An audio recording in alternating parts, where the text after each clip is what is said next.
Well, hello, good evening, everybody, and welcome to the April lecture for the Model Railway Club. A very slight change of theme on what was originally posted. Unfortunately, the minions have run off with Gordon, and so Gordon is alive, but being held hostage. So that will come to us hopefully later in the year. As usual, we are going to do everything as we've done with the previous talks. We're going to pop people into mute. We are recording, so if you want to put your video off and just settle back and enjoy the lecture, you're more than welcome. It's a great pleasure to see so many of us, including Professor Tim Watson, our president, who is going to get a side mention later on in the show. So we weren't able to welcome Gordon. Instead, at the last minute, we have a fantastic speaker, and it's my pleasure to hand over to Tony Cox, our chairman, to introduce him. Hi everybody, welcome to now to the third or fourth of our Zoom lectures. As Lawrence just mentioned, we're very grateful to Anthony Coulls for joining us at short notice. This was actually scheduled for later in the year, but we're very pleased that Anthony could reschedule for us. Anthony, you may have seen before when he gave us a lecture last year. He's senior curator of rail transport and technology at the NRM and based in Shildon. We're delighted to welcome him back to explain about the wonderful exhibition which is now coming to the Science Museum. And thank you very much for stepping in at short notice. So it gives me great pleasure to hand over to Anthony Coulls. Thank you very much. Over to you, Anthony. Thank you, Tony. Well, good evening, ladies and gentlemen. It's lovely to be with you all, albeit virtually, this evening. Do bear with me while I continue to play with the entertainment of the technology. You would think after a year of working from home, I'd be understanding how to do it all now. But I would hope that you can all see the main screen there. I'm getting a thumbs up from Lawrence, so that's excellent. Thank you very much. You are the Model Railway Club. You have a long and illustrious history, and it was a privilege to speak to you 12 months ago. In fact, over 12 months ago. You were one of the last talks that I did in person. And it does seem slightly odd talking into the ether when I can only see 3 images of people tonight. So I only have 3 folks to see whether I bored them to sleep or not, but I will be watching you.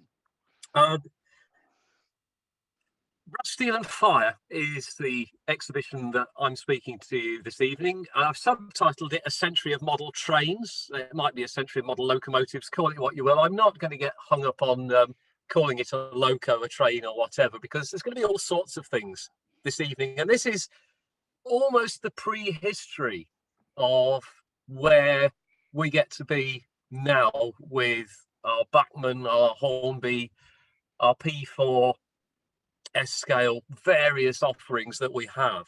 And but I'm afraid that about the finest scale that you will see this evening is something like this. Mess fired, made out of brass, beautiful. This is a dribbler. It's actually a replica dribbler made in the 70s or 80s. It's about the most I could afford, but it reminds us what model railways and model locomotives is all about, which is fun. That's 3 very simple letters, F-U-N, but it's one of the reasons that people have made models. So what I want to look at this evening is a little bit of what the exhibition is, how it came to be, how we put it together, and in the second half we'll have a look at the exhibition as it actually was in York and is in London. We opened it in the National Railway Museum in September 2019. It was great fun, and bless him, Tim Dunn was our keynote speaker for the evening, which was hilarious and very entertaining, but also marvelous because Tim and I share a love of small steam engines and model making in general. The exhibition closed somewhat prematurely in York when lockdown 1 happened in March. But it would have come to an end at the beginning of May 2020 anyway. And then it did move to South Kensington and reopened, or opened in South Kensington in September 2020, in September last year, and ran for 4 weeks, which wasn't very much. It did get a really nice review in the Londonist, that it was one of the top 10 exhibitions to go and see in London, and it has won the Heritage Railway Association Interpretation Award last year, which was unexpected, but a superb accolade. So what I'm going to do this evening is share my passion. Those of you who came and saw me at Key House last the spring will know that I'm passionate about my job. So to be able to combine my passion for small engines and the NRM was a real privilege in this exhibition. It's so many people say that, you know, working at the NRM could be a labour of love. And yes, you know, when I spoke to you in January, some of you will remember that, yes, there are highs and there are lows, but Brass, Steel and Fire really was and is one of the highs. We've moved on now to be developing an exhibition on the Trans-Siberian Railway. I will hopefully come back and speak to you later in the year or early next year about that. I'm just going to put the dribbler back on the shelf because I'm finding myself distracted and a bit like the baddie in James Bond. I'm sitting there touching it and patting it. You know, I don't have a white cat like Blofeld, but I do have a brass steam engine, which is perhaps the wrong thing for the evening. But a century of model trains. But we're talking a century before the Model Railway Club came into being. We're looking at locomotives made in around the 100 years from 1810 to 1910. And that can actually fry people's minds.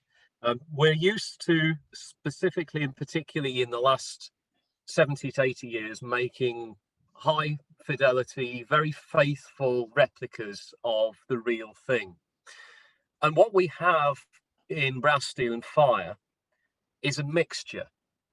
And this is again where we could get hung up in semantics. Last time I gave this talk via Zoom, I'd not long had my first COVID jab. And so my brain wasn't completely lucid. I feel a little bit more with it this evening. But if you want to get into semantics, this is where we make the distinction between a locomotive model and a model locomotive. So a locomotive model being a model that has the facility of locomotion, and a model locomotive being a model of a real engine. So when you look at some of these locomotive models, they are not of any specific prototype. And that's why we subtitled it From Experiment to Exhibition, because we're looking in the Brass, Steel and Fire at the various reasons by which people made models. Who were they? Where were they? What were they doing? Why were they making them? And in 1810, there aren't many full-size engines to make a model of. So you're trying out concepts, you're trying out ideas, you're looking at cutting metal on a small scale before you commit to making something that may or may not be a failure. It's almost like moving into the surgical world, where the courage to fail, you learn when something doesn't work. And Brass, Steel and Fire is as much about the failures as it is about the engines that were successful. And we'll go through that a bit later. But one thing they all have in common now is that they are in the exhibition. And a lot of them have come from private collections, a lot of them have come from museums around the world. And it's been an absolute privilege, and it really has been a privilege, because from 2017 to 2019, I must have seen hundreds of locomotives in museums, private collections, and other places, not all around the world. We don't have an unlimited budget, but certainly I've seen some of the finest collections of engines in the UK. And then we've had the fun of researching them. And I couldn't do that all on my own. We had a team of 4 volunteers working out of York, some of whom were researching the models themselves, some of whom were researching the people who built them, and another lady researched into why people make models. Almost did an academic study. It might be worth getting her in one day, because that's really interesting, drilling down into the 19th century of what made people make models. We were finding all sorts of entertaining things, and as the evening progresses, I'll be dropping in some of the stories of some of these people that we came across, including the marvelous vicar of, well, he wasn't a vicar, but he was a Church of England priest in Darlington around 1910, the Reverend John Shawes. And John Shawes was verging on nonconformism, so they wouldn't let him preach in his parish. He mainly preached against, well, he was a temperance vicar, a temperance minister. And because he wasn't allowed to have parish work, because he was talking too much about temperance, he turned his hand to model engineering and wrote a super little book called Model Steam Engines, the Story of a Clergyman's Hobby. You can get it from TEE Publishing for a tenner now, reprinted. And it's just a glorious snapshot in model making as it would have been 110 years ago. So yes, we're looking at the what of the engines, we're looking at why, where were they made, and when.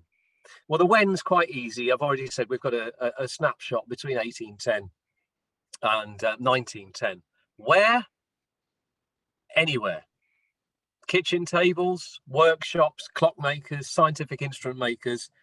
There's so many different areas that we're looking at. And the engine there that you can see in the picture is one of those classic locomotive models.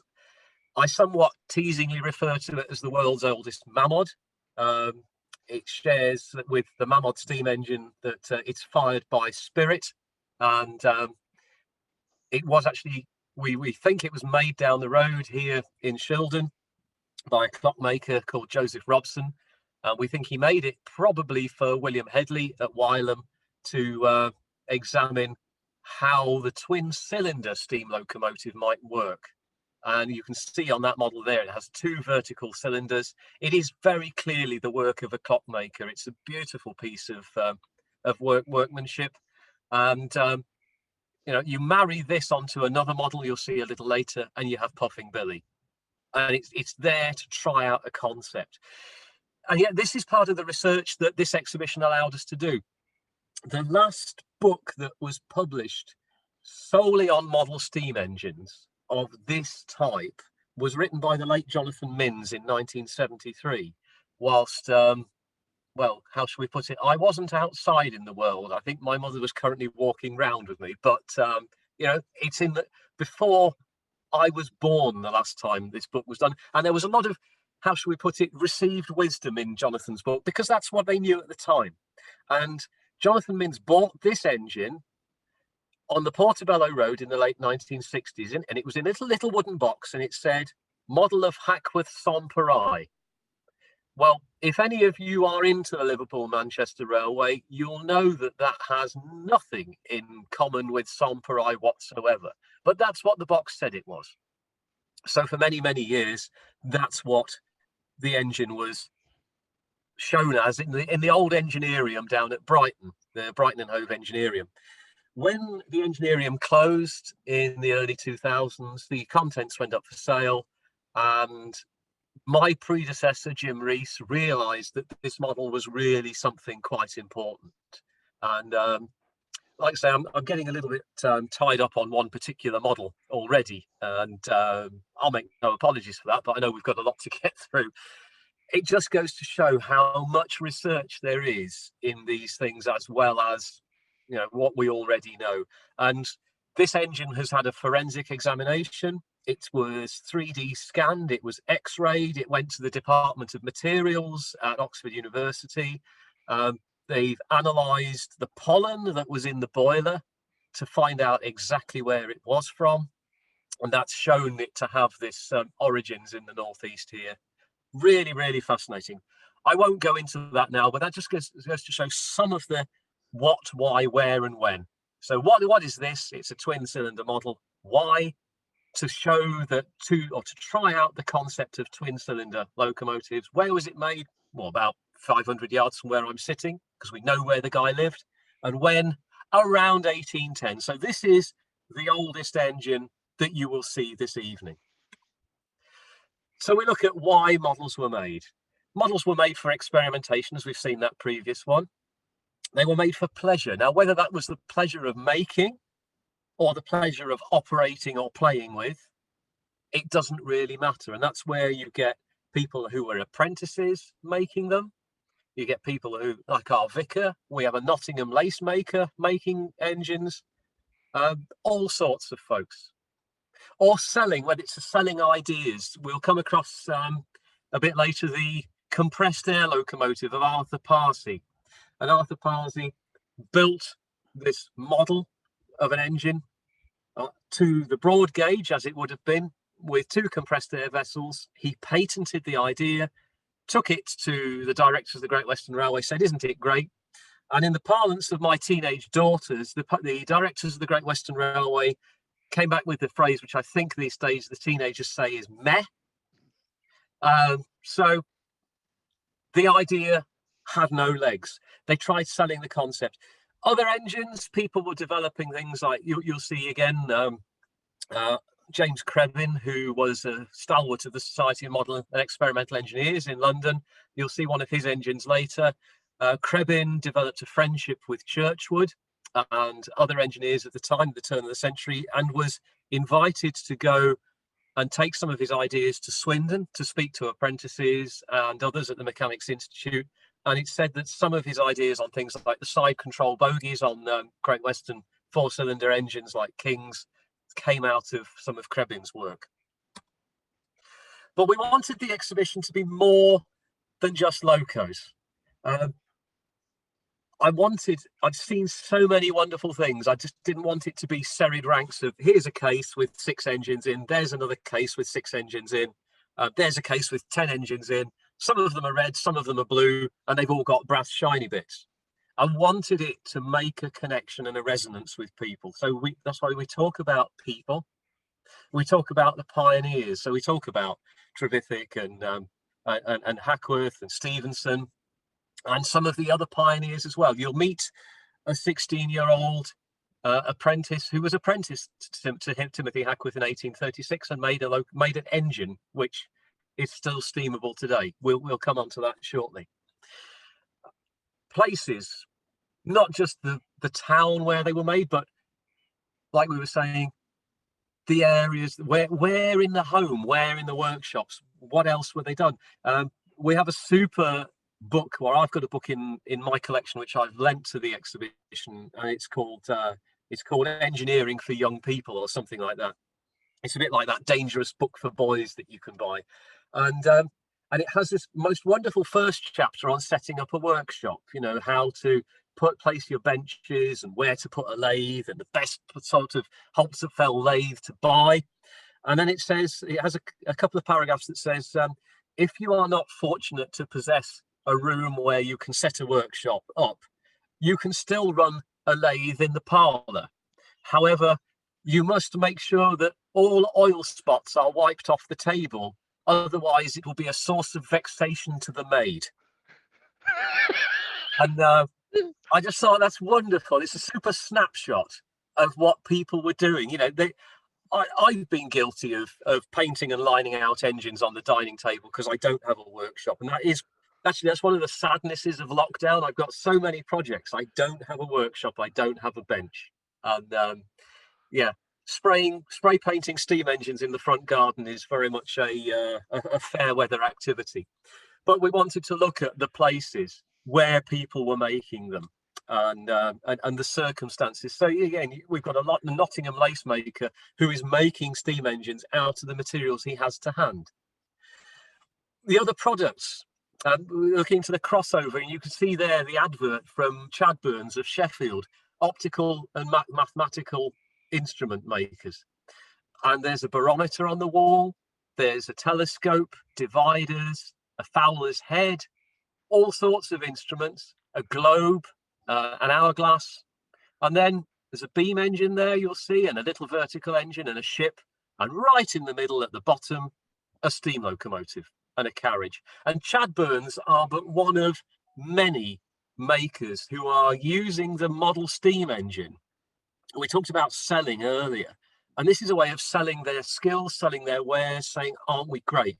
And we find a lot of scientific instrument makers are making steam engines at the same time, because a lot of those skills of lathe work and milling and fretwork are exactly what you see in scientific instruments. And it was a great thing to be able to work with our curator of scientific instruments, Jane Desborough, at South Kensington, and looking at the crossover. So you see some of the optical companies such as Negretti and Zambra are selling steam engines at the same time. They don't always make them, but they do at least sell them. Also, it's something that carries on with a long heritage. I do remember in the early 90s, a shop in the Great Western Arcade in Birmingham selling binoculars, cameras, telescopes, and Mammoth steam engines.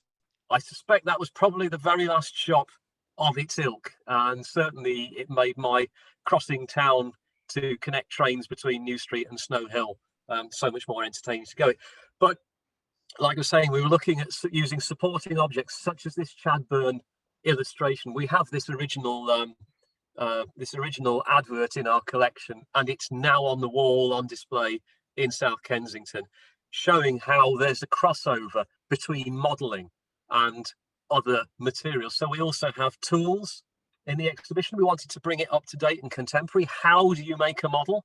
So we talk about marking out, we talk about lathe work, we talk about drilling, filing, shaping, cutting. And although I've not got it in this evening's presentation, we have 3 films with contemporary makers to bring it up to date. So whilst all the engines go back to 1810 to 1910, we have film of a contemporary guy called James Wells, who some of you will know. He's actually an NRM volunteer building O-gauge locos, but also we look into the crossover from blacksmithing and jewellery making, so that it doesn't really matter what you're making as long as you're making something, and to look at how those skills work together. So we're looking at tools, we're looking at instruments, and we're looking at images. Once more, there's so many wonderful images of small engines, people having fun with small engines. Go back to that, tying it together with fun. It's lovely. But before we look at the exhibition itself, when Lawrence asked me if I'd speak to you this evening, the last time I gave this presentation, it lasted for 45 minutes in total. So that was right the way through, 45 minutes and 15 minutes for questions. But what I thought I'd do this evening, you can go to the Science Museum, hopefully, in the next month or two, and we don't have a date for reopening yet. I do have to say that, but do keep watching the social media and the internet. But we hope that the museums will open sometime in late May. I can't be any more definite than that. But you'll be able to go and see the exhibition itself. What I thought I'd do with you now for the next 10 minutes or so before the break is take you around the selection process that I was lucky enough to follow. I spoke to you earlier about seeing hundreds of models. And the very first visit that I made was to the Rami Koç Museum in Istanbul. Rami Koç is a very wealthy Turkish businessman and entrepreneur. Koç Holdings, they own hotels, they own docks, they own ships, and they own hotels. They own the former Ford Transit factory at Eastleigh, and out of all of their business, they account for 9% of the Turkish GDP, which is monstrous, really. But Rami Koç himself, who's in his 80s, is a transport and engineering nerd. He's a nutter. He's like one of us, only he's taken it to extremes. He started off collecting models. He began with a model tin train set, as many people did in the 30s, but then progressed as his business would allow him, and collected model locomotives, but it now has 3 museums across Turkey, one in Istanbul, one in Ankara, and a third art museum. I can't remember exactly where it is. I think it's on the edge of Istanbul.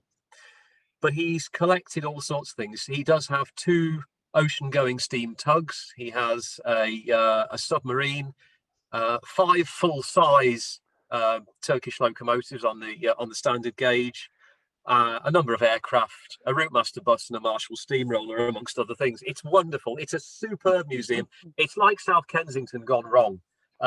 We went with Surian Blatchford, our director, on my second visit there, and Surian was just blown away. The Turkish said, Rami Koch said, he said, "I'm very much in awe of having you here, Surian, because this is not a proper museum. You know, your museum has a story." And Ian said, he said, "Well, your story of collecting is the museum story." And when you see the richness of what Koch has here. So what you can see on the right is his locomotive model hall. And most of these are actually models from the UK. Rami Koch has an agent who attends a lot of the sales, whether it's at Bonhams or Druitt's or Christie's. And he's the man who sits there with his hand up until everybody's backed out. But what he does have there is some of the most beautiful loco models I've ever seen. Some of you will know about the work of Louis Raper. Certainly in terms of the painting of the loco, there are Beesons in here.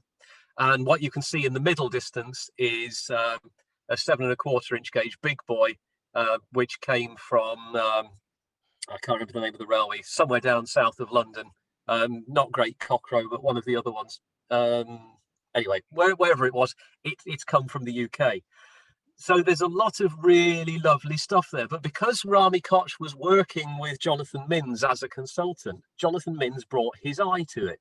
So you have beautiful things like the engine on the left there, which is a Ransoms and Sims of Ipswich from about 1845, and it's around 18-inch gauge. That engine is currently in the Science Museum in the exhibition. I really hope we can open the show again or reopen it before it has to go back. The Turkish engines have come out on a very limited export permit. The peculiar way that the Turkish legislation goes is that once something has entered a Turkish museum, it becomes Turkish cultural property. So although all these models and the nameplates and the paintings are owned by the Rami or the Koch Cultural and Museum Foundation, they are now classed as Turkish heritage, even if something was bought last year and taken into Turkey. Really interesting, but a fantastic collection to work with. A wonderful guy, Rami Koch. And if when all this is over, you find yourself with a day to spare in Istanbul and want to drag yourself away from the Blue Temple, the Blue Mosque, do go and seek it out, because there are boat trips around the Golden Horn, the steam tug, model railways, anything. If you're into outboard motors, he has 64 outboard motors on little boats on display, and he has the Admiral's barge off HMS Hood. Absolutely superb collection. But going around the museums of the UK and the private collections, it does look, it almost became like shopping for steam. And you know, you can sort of see a bit of a harking back to how it would have been with maybe the showrooms of Stevens Model Dockyard or Chadburns or Negretti and Zambra, when you're confronted with these beautiful display cases, each with a model locomotive in. This is the most fantastic collection within an hour's flight of London, perhaps half an hour. I'm not entirely sure how long it takes you to go from London to Dublin, but it took me half an hour from Newcastle to Dublin. And this is the Robert Guinness Steam Museum at Straffan. And yes, he is part of the Guinness family. His father was collecting steam engines in the 1920s and 30s and 40s.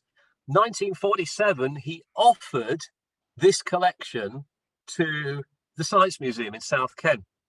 And the then director said, "Well, I don't want all of it, I only want certain engines."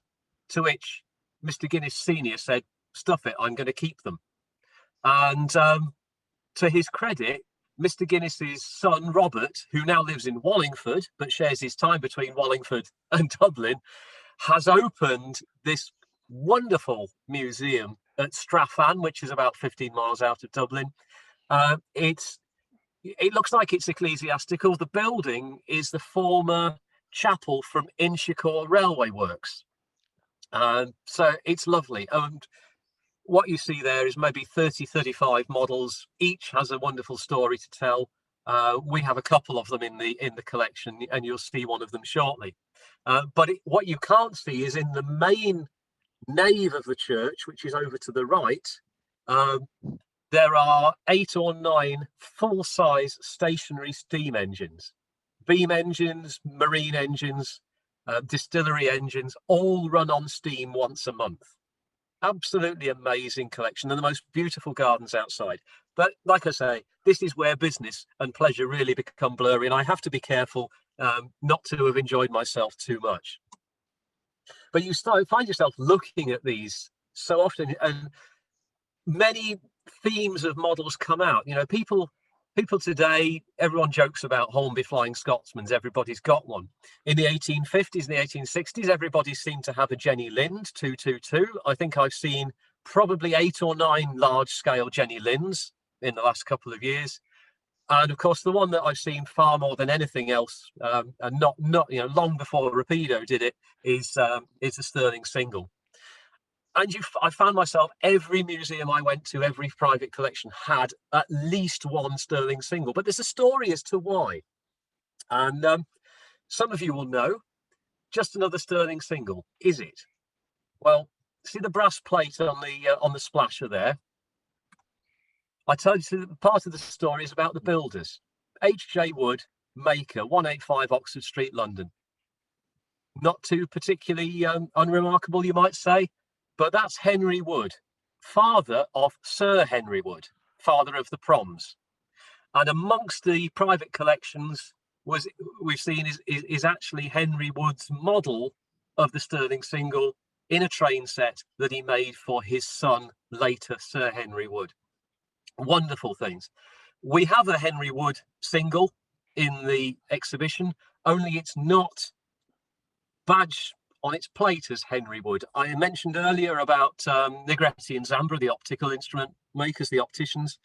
And Negretti and Zambra made a Stirling single, only they didn't make it. Henry Wood made the singles for them. They put their maker's plate on and sold them.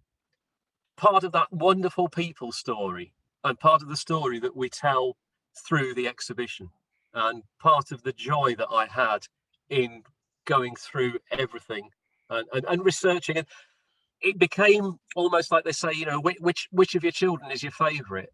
It's wrong to have favorites, but how do you choose which of these to have? And in the end, it got quite difficult. I managed to whittle it down to 40 that I'd have loved to have had. Space dictated we couldn't have 40 and do them justice without having the serried ranks that I didn't want, and without having lathes and space to appreciate the models. So we ended up with 25. And like I say, some of what I wanted to show you in this first half was some of the ones that we couldn't have. And some of them we couldn't have because the stories, we couldn't research enough of them. And whilst it's okay to have 1 or 2 enigmas, when you have too many where you say source unknown or provenance unknown, people get a little bit restless. Some of them, the collectors didn't want to lend them to us. And quite rightly so. I can understand, you know, not wanting to have my eye away from certain things because they are beautiful. I could only aspire to having one if I could. But some of them, they had multiple stories. So whilst this is a beautiful Henry Wood single in the Robert Guinness collection, I felt that the Negretti and Zambra one told 2 stories. It told Henry Wood's story, but it also told Negretti and Zambra. And as we have a pair of Negretti and Zambra spectacles on the wall, then it crossed over into that area. We learn a heck of a lot about them as well, about how they were, not just how they were made, but how they were operated. A lot of us grew up and were aware of Bowmans or Basset Lokes or Mammods with Spirit. Those of us who are a bit younger know about those horrible white blocks that you get with Mammods now. But on the left, you can see a 220 with a hot bar firing method. So that engine was made by Chesterman and Bottom of Sheffield. They became Raybone and Chesterman, the people who made tape measures and other tools that you might have got from B&Q. But what if you didn't have spirit, a hot bar engine, you filled it with boiling water from the kettle, as you would do now, you heated that bar up in the fire or in the stove until it was red hot, and then with the tongs you put that bar into the boiler and it boiled the water, made steam, and the engine ran for as long as it wanted to. Some of these engines, that 220, would run on track. If you didn't have track, you can see like the 222 on the right, which is a monster great thing. It's a floor engine. The front and rear wheels steer. They can be set so that the engine runs round and round on the floor in a circle. My little dribbler up here does exactly the same. And if you see there, the front axle can be twisted so that it can go round and round in a circle. A model train in the most elemental sense. And that's why the museum's got its title, Brass, Steel and Fire, because that all comes together in this. We weren't able to steam any of the engines in the exhibition, but that's not to say that some of them aren't steamable. You'll see that as we go through. But there is a short film on YouTube. If you Google Brass, Steel and Fire, you'll see it presented by myself. But you do actually see a dribbler in steam with that wonderful elemental bit of the purple flame of the meths and the steam and the water. They were called dribblers because they dribbled as they ran across the floor. The slightly more uncouth in Birmingham called them piddlers. I'm not entirely sure if that's going to cause offence, so I'm sorry, Mr. Chairman and members, if I have offended you. But that's what they were known as, because that's what they did.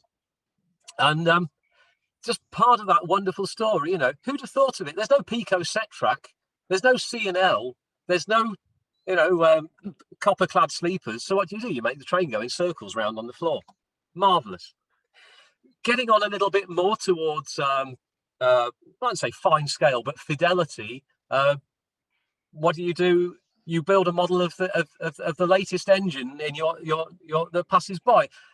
This is made by a guy called Thomas Averill of Ulster in Warwickshire, and Averill was so determined to get things right. He got guys from his local shed. He was quite a prominent model engineer, and he actually made his own steam car as well. But he took advice from the local loco men and said, right, okay, I've got these bits from Bassett Loke, but I want it to look really right. How do I do it? And so he got advice on details. He got advice on the colour. And whilst that's crazed a little bit, you don't get better than contemporary Midland Railway Crimson Lake there. That engine's in the collection of the Society of Model and Experimental Engineers, not a million miles from yourselves in London. I suspect some of you may well actually be members of both. But SME were very kind to us.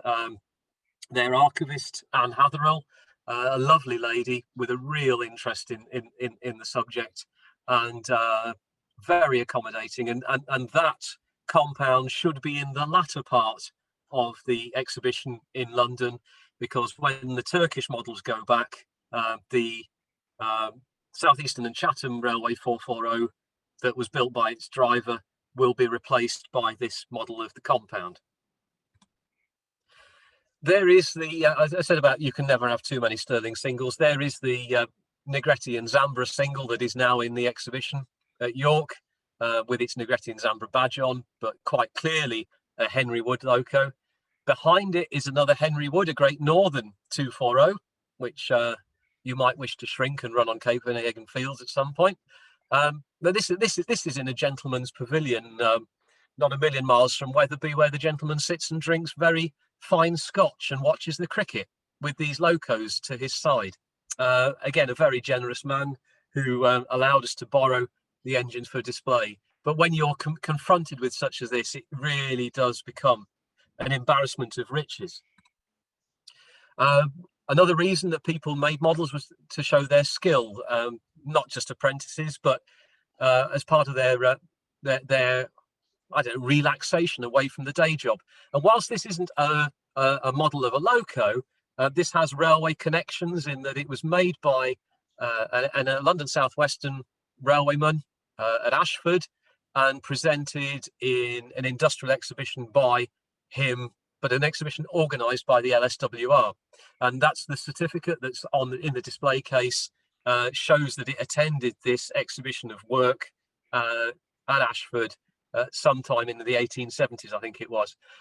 Likewise, I do wonder whether that's a really good representation of London South Western green at the time, because it certainly won't have been repainted since that model was made, but just goes to show the care that people were making. Because bear in mind, this is all done without computer-aided design. A lot of this is made without people making castings or commercial castings. They're making their own castings, or they're fabricating, or they're doing it out of hours at work. Really, really beautiful things to see. And again, you can see the tools, the hammer down to the bottom right of the picture there, because everything had to be right. A super thing that we saw in one of the collections was the last remnants of what was known in the 1890s and 1900s as the £10,000 model railway. If some of you have the Cuthbert Hamilton Ellis book on model railways, which is some model railways 1862 to 1962, there's a section on this layout that was made in a specific railway room by a chap whose name escapes me around the 1890s, and he insisted on it being the finest model railway ever built. And I think it works out at about gauge 3, so it's about 2.5-inch gauge, maybe slightly bigger, so maybe gauge 4. And in this private collection in North Yorkshire, as the last vestiges of this railway, it was in the Locomotive magazine at the time. I think it was in the Model Engineer, and it was touted out as being the finest model railway in the kingdom and the £10,000 model railway. So it's based on a London North Western 440. It's not quite, because we know the LNW didn't have locos that were quite like that. You know, they were George V's and precursors mainly. But then you look at the carriages, and although there's a delightful, naive crudity to them, the detail that's there is still rather lovely.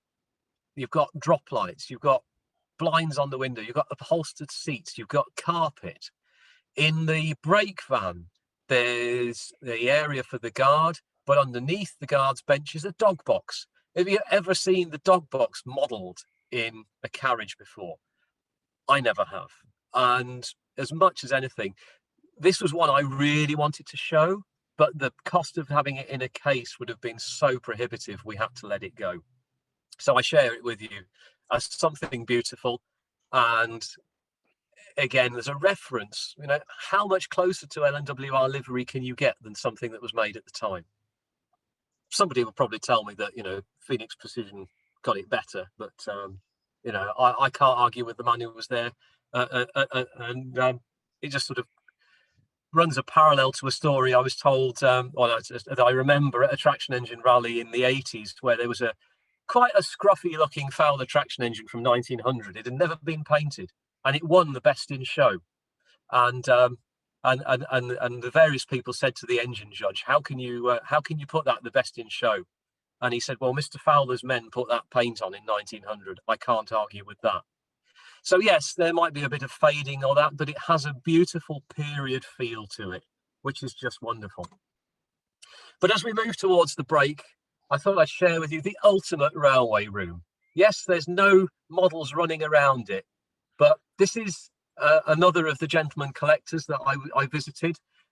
In the background behind the locomotion model on the bridge, that is actually a Chadburn engine called Prince Albert, named after the Prince Consort. Such a beautiful thing that the chap didn't want to lend it to us, because he said, I like to sit in this. He doesn't have a television in his sitting room. This is his sitting room. Who would not have a sitting room like that? I don't watch EastEnders anyway, but I would quite happily give up the goggle box on the wall to look at some of these beautiful things. So there is a model of locomotion there, made in 1875 for the 50th anniversary of the railways. The Fletcher 240 in the foreground, made in 1875, also by somebody who worked for the railways at Gateshead. both those locos I wanted to borrow, and the guy said, I'm sorry, I can't lend them to you. It's such a shame. But he did lend us a number of other really beautiful things. But I thought this is where we will end for the first half of the evening. A nice domestic setting, encouraging you to go and fortify yourself with a glass of port, scotch, beer, Coca-Cola, cup of tea, whatever you wish.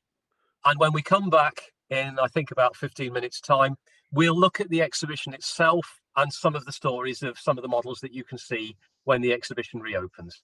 Thank you. Thank you so much, and I must admit that's not a picture of my front room, and I am extremely envious. So normally at this point we'd all form a queue for Hugh to get teas or beers or whatever. As usual, Hugh is having another one of his evenings off, although he's still working extremely hard. But I do hope you'll take a moment, if you've enjoyed this evening, to make a donation through our coffee account. Details will come up on screen shortly, but these talks do take a little bit of costing, and therefore donations are very much appreciated. I will do the rest of the parish notices when we get back, and I'll also explain to you and to Mr. Coulls why GNR is so suddenly very apposite tonight. In the meantime, enjoy your break, and we'll be back in 15 minutes.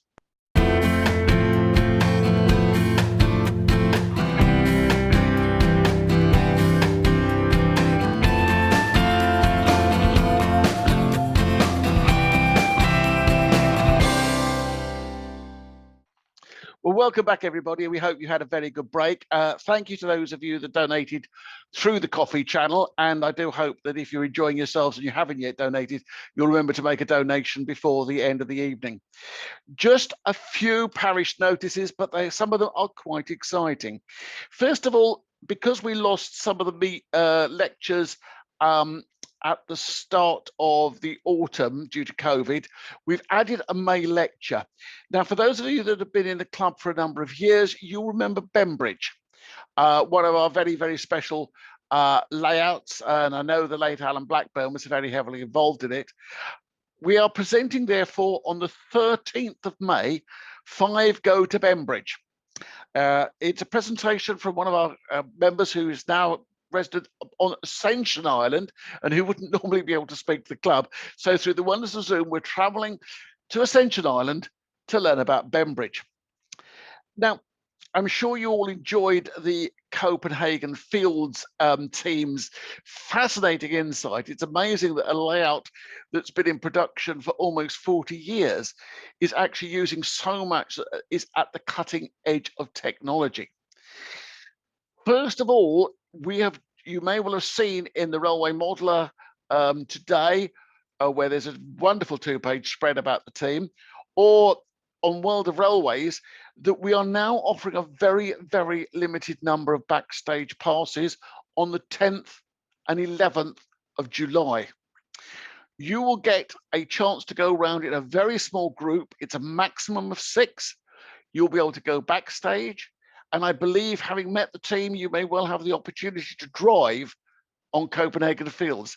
Now, this is very, very limited.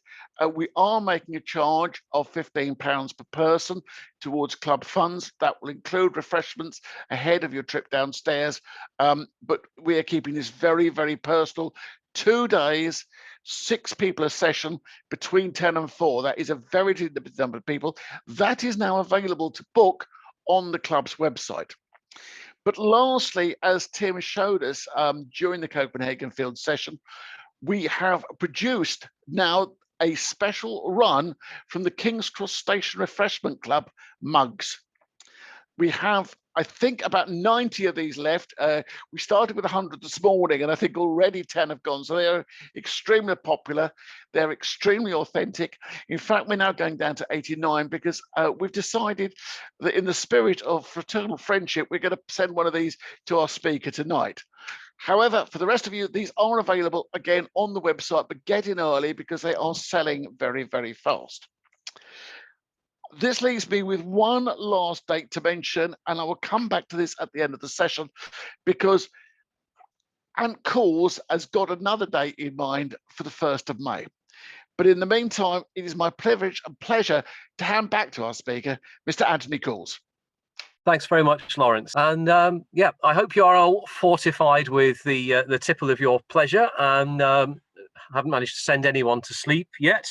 I do apologise already for the faux pas. I always commit one, and somebody's quite rightly picked me up that ELSWR didn't have works at Ashford, and of course I knew that. What I did actually mean was the South Eastern Railway at Ashford. That the model is from Ashford Works, and from one of the shows. So anyhow, we move swiftly on. Apologies. I also am amused, or pleased that the mention of S scale also has made people smile. And during the tea break, I did say to Lawrence, I actually do have an S scale. Great Eastern 240 here. It's actually a Matchbox model of yesteryear, off one of the Pickford's 100-ton Scammell wagon and trailers. But I found this in a model railway show about 10 years ago for £5, so I couldn't resist it. It's Great Eastern and it's gorgeous. So there we go. One for the Great Eastern people. I will resist temptation to get the Sterling single Kitmaster off the shelf, because I think we've seen enough Sterling singles tonight. Apologies. So what I thought I'd do, we've gone through some of the collections. You've seen almost my way of running around the country and almost around Europe with a shopping basket looking for steam engines. Let's actually have a look at the exhibition itself. So this is Brass, Steel and Fire as it appeared at York. We put it in the gallery space, which is properly air conditioned. You can have national loans of Rembrandts in here if you really wanted to, but we also have track in the floor, so if you want to bring a piece of locomotive art in, although they haven't let me bring the South Eastern Chatham D in yet, an example of what I consider to be the finest example of the steam locomotive as an art form. So what we have is the 24, 25 loco models in 3 separate sections. One is an introduction. This section that we're looking at here was looking at why people made models and the people who made them. But you can see I wanted it, as I said, I wanted it to get away from the serried ranks of here's another engine, here's another engine. So we made the display cases fit almost onto workshop benches, as you can see, with proper workshop stools. Those are actually lab stools from an old school that we managed to acquire as a job lot. And pre-COVID, we encouraged people to pull the stools out and look at the locos in detail. You can see potentially, if you stare hard enough at the screen, there are some magnifying glasses on the tops as well, which were loose, so that people can look at the details on some of those engines. What you also see is the wooden framing around the exhibition. We wanted it to look almost like a shed, a bit of a shed type workshop. So there's the wooden framing around there and the shadowing on the walls. It's quite light, and there are quotes around the walls from contemporary model makers as to why they'd done it or what they did.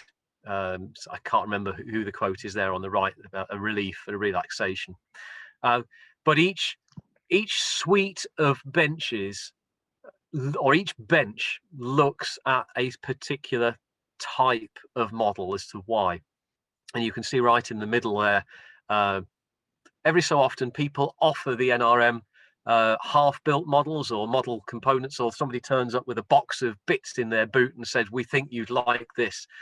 9 times out of 10, we have to sort of smile and say, terribly sorry, would you like to offer it to the local Model Railway Club or Model Engineering Society? But on a particular day in 2017, a lady came to Locomotion in Shildon with the boot of her car and said, my friend's dad's just died, we think you might like these. And I'm afraid my eyes lit up, because it was a load of loco castings. There was a copper boiler, which you can see there.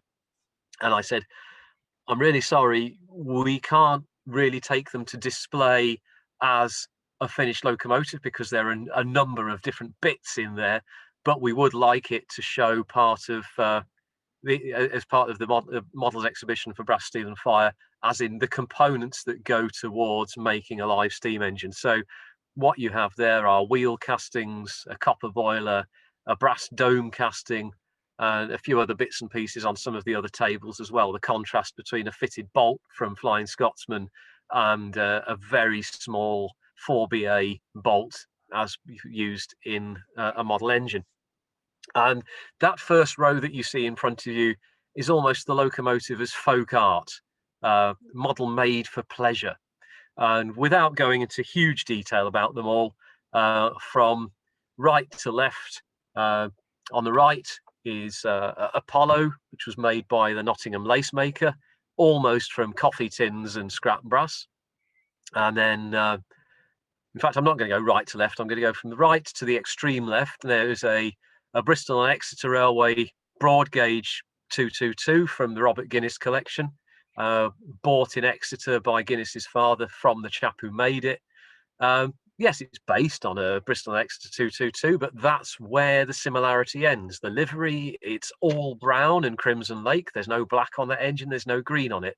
And if you go to South Ken to see it, or even look closely in this picture here, the fretwork on the splasher is quite unlike anything that any Bristol and Exeter or Western engine ever carried. But of course, it's part of the model maker's art. The guy was so proud of what he'd done, he wanted to show his ability with the engine.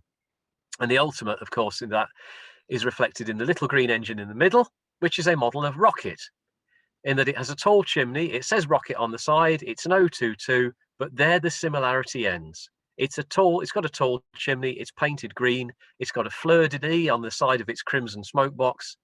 But somebody was incredibly proud of that. And we look at it as an example of the locomotive model as folk art, of something that's reflecting. Somebody said, I'm going to make one of those. He's got no drawings. He's got no photographs, but he's going to make one. And there it is. It's Rocket. It's so loved. The maker engraved their name on the cylinder, on the cylinders either side, but it's been so loved and so polished that we can't read it anymore. And the technology of the time was sufficient. Well, we couldn't get access to the good enough technology to be able to make out what the maker was. So that's one of our enigmas, unfortunately, but hopefully one day we'll be able to find out exactly whose it was. What you can't also see is that each model in its little case is mounted on blueprints of as close as we could get to the model that it's based on. So although none of those have specific drawings, we've used what we've got in the collection to try and give it a little bit more of an engineering ambience feel. The other part of the other main part of the exhibition is looking at models for experimentation and models for selling. So selling concepts, but selling ideas both to people and to countries and to companies. What you have right there in the center is Arthur Parr's compressed air engine of 1847, as demonstrated to the directors of the Great Western Railway, who basically wrote it off. Parsi then patented the compressed air locomotive in America. And whilst you will never see a compressed air loco that looks like that in America, they did use quite a lot of compressed air locos in mining and quarrying and explosive works, where we might have used a fireless engine or a battery electric. The Americans used a compressed air loco, and the compressed air receivers really are amazingly heavy bits of engineering to withstand the pressures of compressed air that you need to operate a locomotive. Beyond it is a model by Simon Goodrich. Simon Goodrich was a clerk to the Royal Dockyard. So basically, he was the chief engineer of the naval dockyards at Portsmouth and Devonport.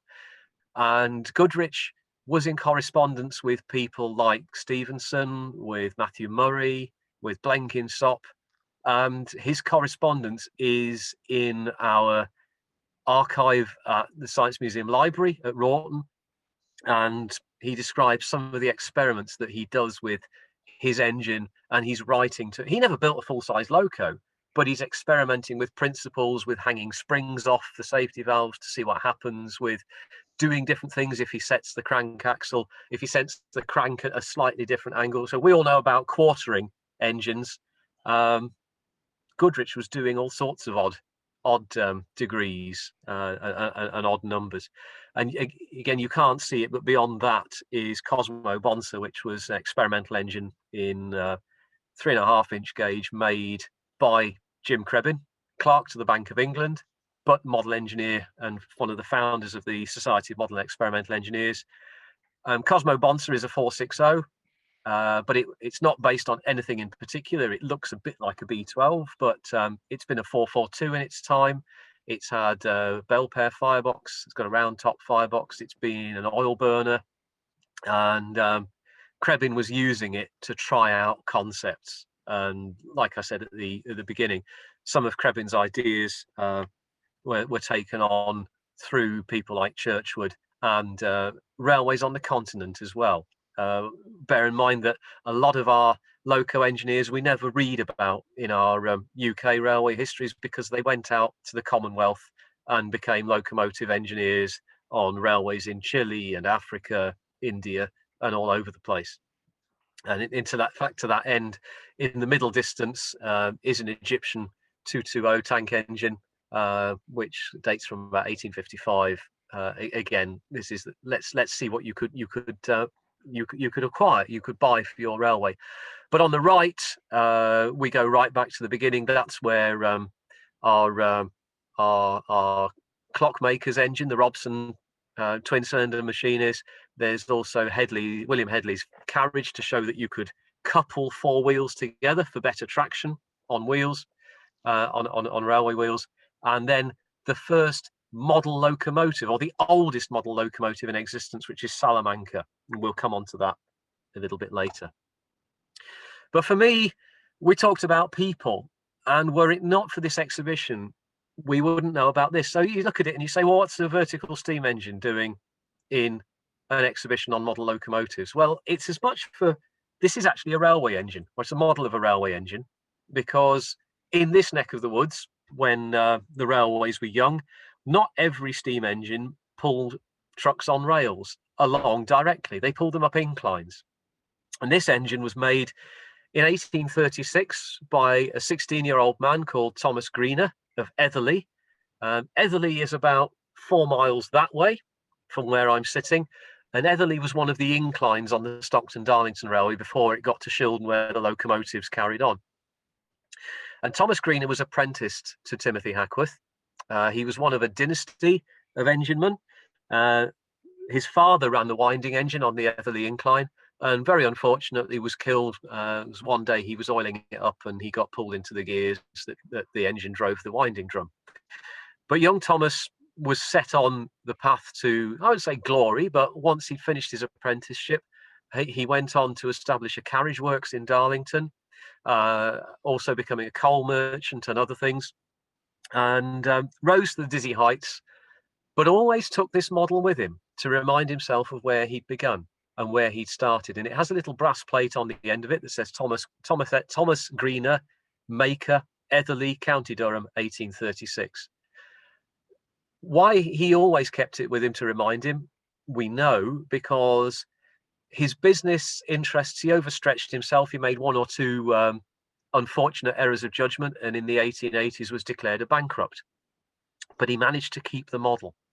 He moved to London and became a consulting engineer, and his house still stands. I can't remember exactly which of the London railways it's within spitting distance of, but it's very close by.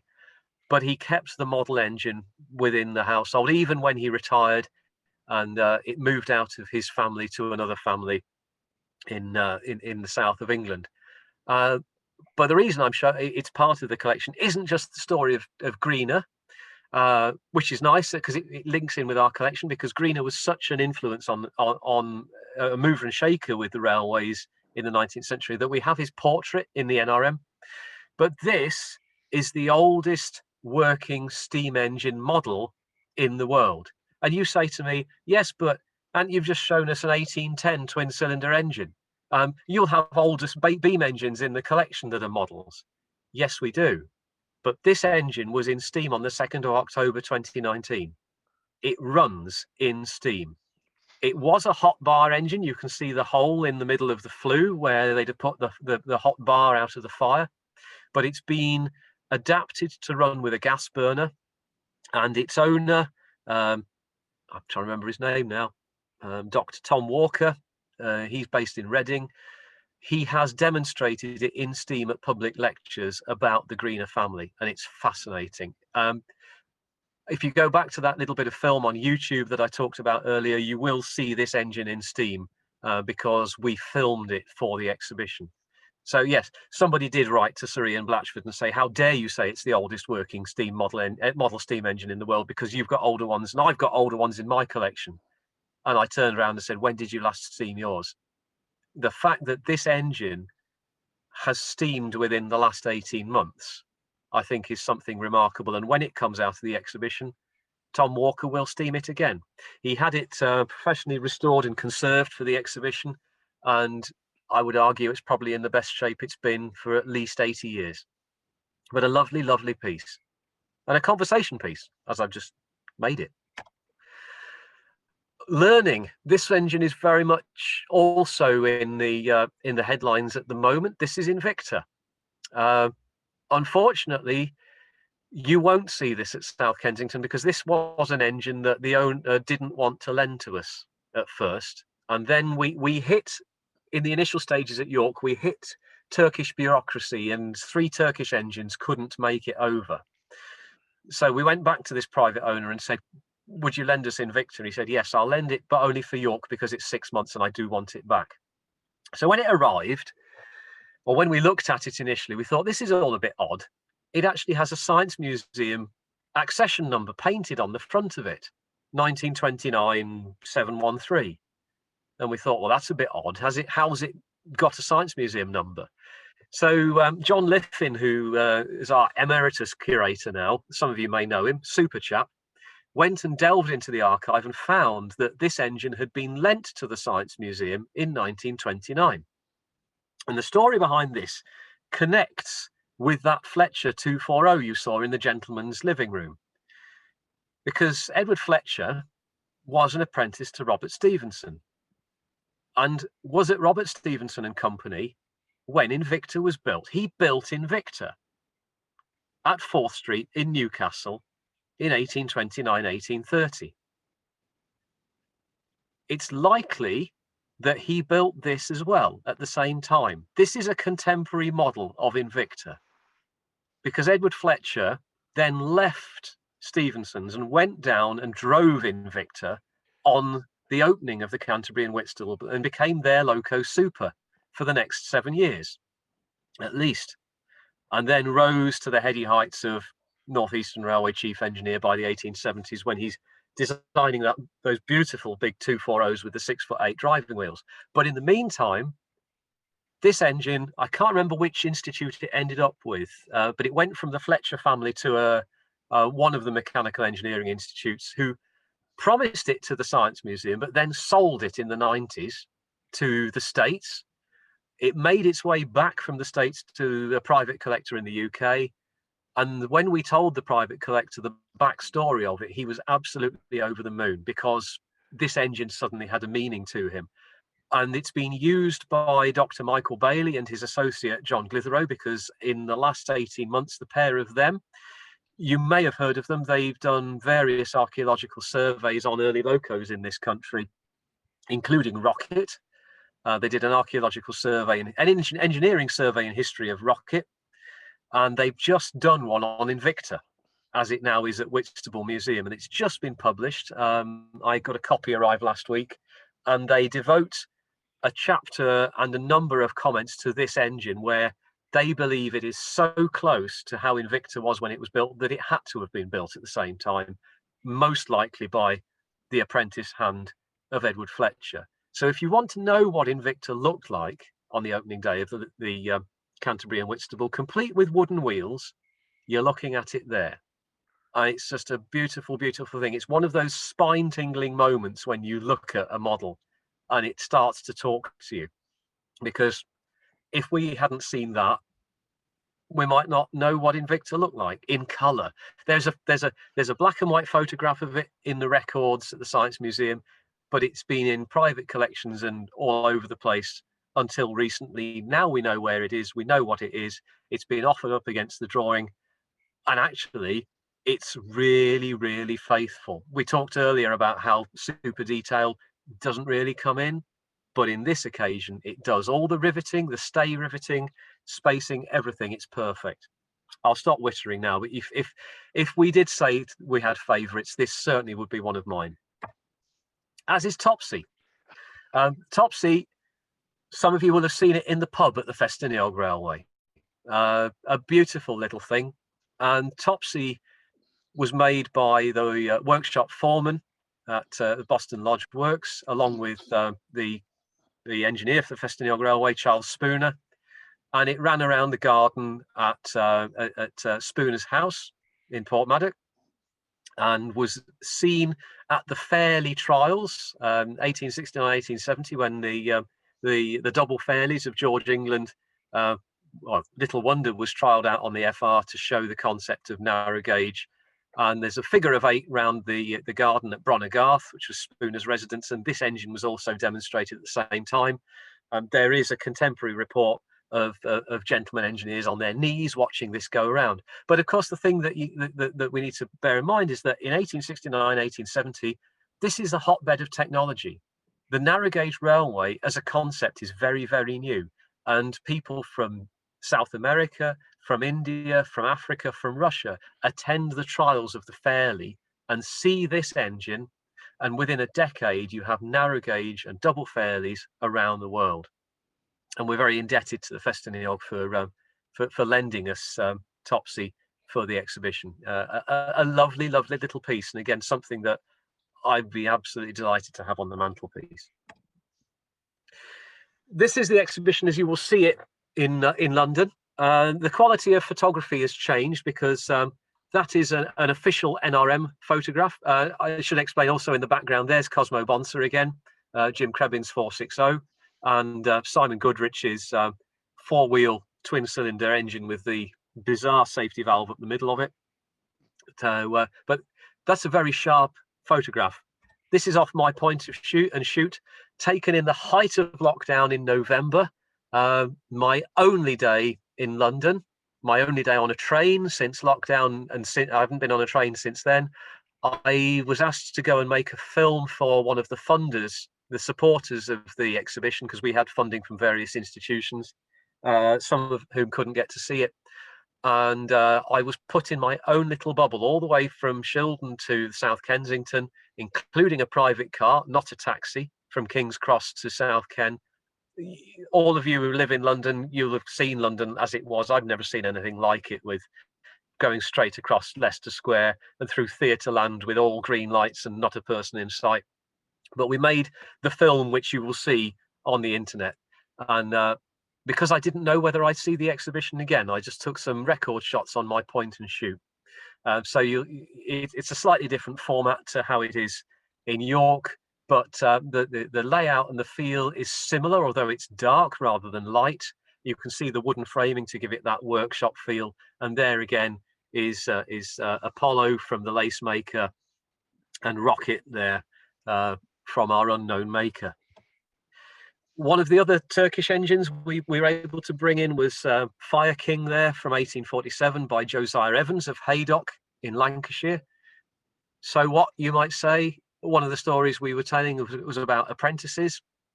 Josiah Evans as an apprentice builds Fire King for his uncle's collieries. Well, he's apprenticed to his uncle's colliery in Lancashire. By the 1870s, Josiah Evans is designing 4-wheeled and 6-wheeled tank engines for the same colliery complex.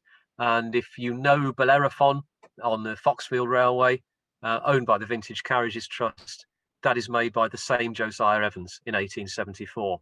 A wonderful, wonderful link with somebody, again, like Fletcher at the beginning of his career. In fact, this engine takes the place of Invicta in the current exhibition. And you can see beyond it the fitted bolt and the very tiny bolt mounted in perspex, and then the Greener engine with the Thomas Greener portrait on the wall, just to give it that link between the people.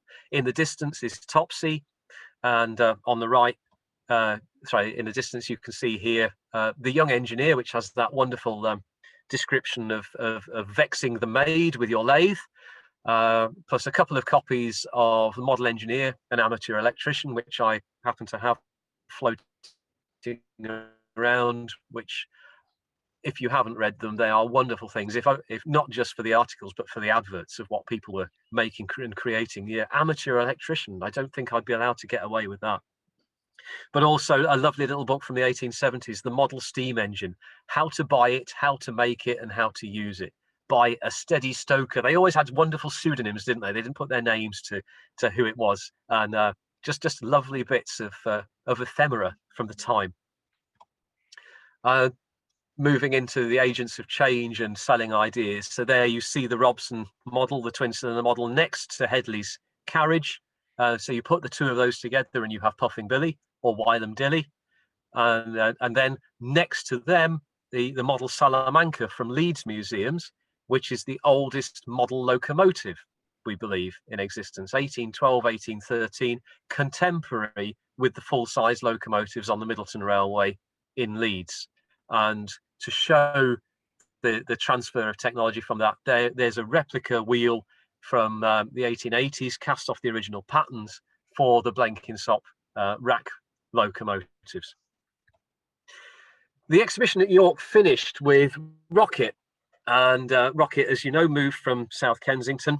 It went to Liverpool, it went to Manchester, and it went to Newcastle. And its final destination was York. And they said, oh, it's going to get to York a bit sooner than we anticipated.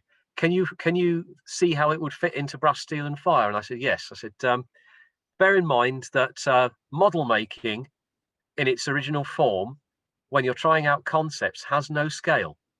So people don't know about 4mm to the foot. They don't know about 5-inch gauge. They don't know about P4. They don't know about 18.83 mil or the difference between 2 mil and N gauge. They're trying out concepts because that's what they need to do. And so Rocket is the ultimate model. It's a one-to-one concept model. Stephenson doesn't have time to try out the multi-tubular boiler on its own in a small version. He doesn't have time to try out the directly coupled cylinders. He doesn't have time to try out the blast pipe and put them all together. So he puts them all together in a full-size engine, in Rocket. Because Rocket, let's face it, was only made to win the Rainhill trials. As soon as you put it into service, it's useless. It's fast and it's light, but it can't pull a decent train.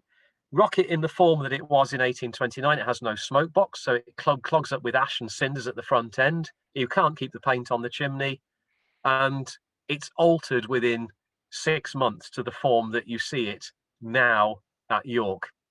Okay, it wasn't black, it was green, and it had lagging on the boiler and a firebox. Somebody pinched the firebox because it was made out of copper. But Rocket, we used it as the signature piece to the exhibition, the final part, because until Rocket comes, there's lots of models made to develop ideas. After Rocket sets the DNA for the steam locomotive. It's very, very similar. Everything that you see in Rocket is in Evening Star. So then models are there for tweaking, for refining, but also for pleasure. But for our purposes, Rocket is the ultimate one-to-one concept model. Whether that makes Stephenson the finest model maker in the world, I leave that one open to argument, conjecture, and battle at the bar. But unfortunately, we haven't got a bar, so we might have to leave that to the chat room.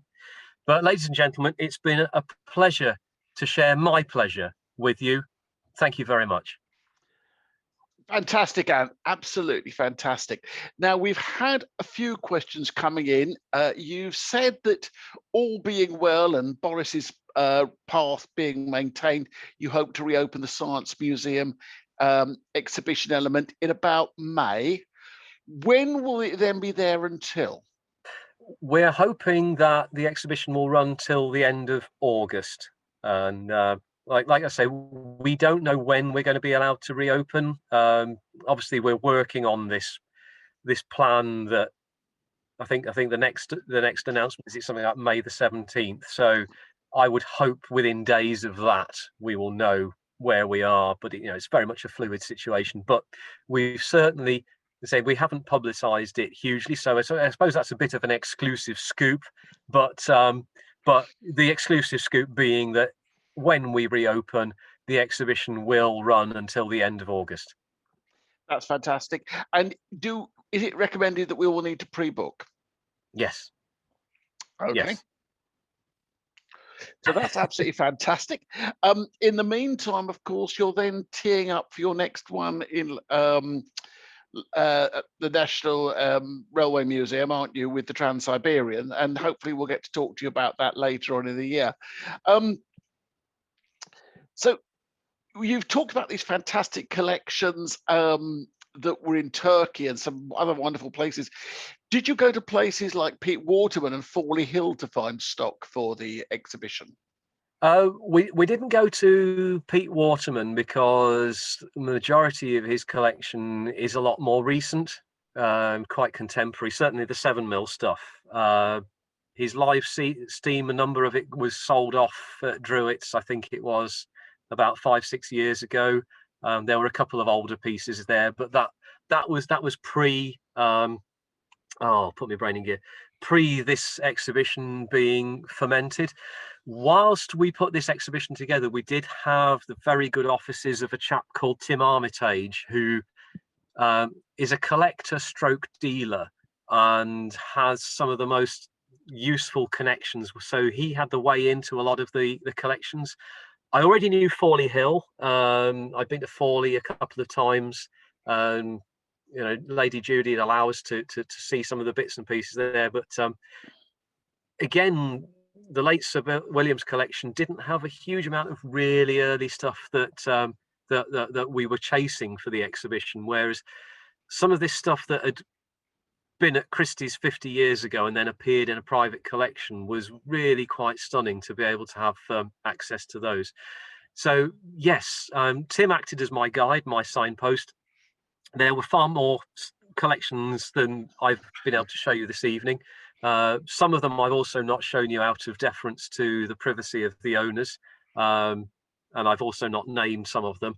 But it's been absolutely stunning because you just realise how many models have been made over the centuries, how many different prototypes, how many freelance, and just the scale of it. You know, where do all these models go? What happens to them? And you fear that they all go in the bin, but actually they don't. They're loved and they're cherished by families. People have come to us since the exhibition and said, "Oh, well, we've got an old engine." I won't share it now, but the museum itself was able to acquire a 15-inch gauge model of locomotion that was made for the 50th anniversary of the Stockton and Darlington, and that's currently on display in Shildon because it's too big for the exhibition. But that had been lurking around because it had been in a pub. It had been behind the bar in a pub, and people had put crisp wrappers and peanuts down the chimney, and it turned up, and the early loco model experts were saying, "Oh my goodness, we knew it existed, but we didn't know where." So you know, these things are coming to light, and it's lovely. And I think that was one of the things. Like I said earlier, there has not been an exhibition of early model steam engines of this type ever that we know about. There have been exhibitions where there have been 1 or 2 engines used as an adjunct or to support something or to display or tell a particular story, but nothing that celebrates the locomotive itself as a phenomenon. And so it's lovely. I think we've learned so much tonight. It's quite amazing to me that the club comes into existence in 1910, and that is where your talk ends. That there's a whole century of modelling, experimentation, and as you say, to some extent, Rocket is a one-to-one experiment model.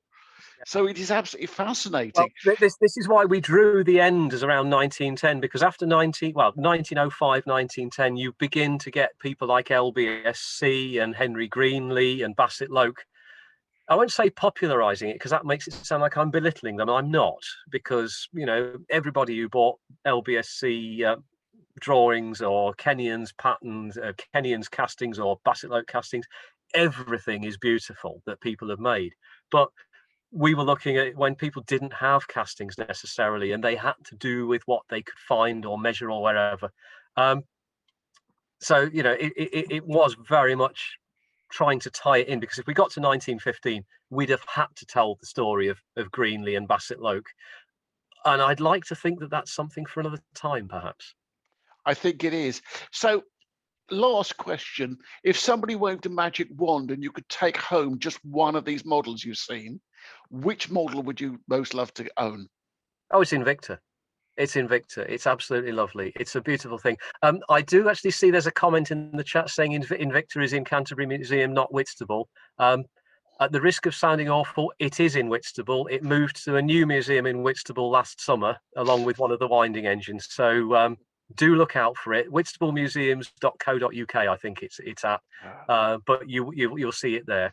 But in terms of taking it home, I've got too many. I've got too many engines already.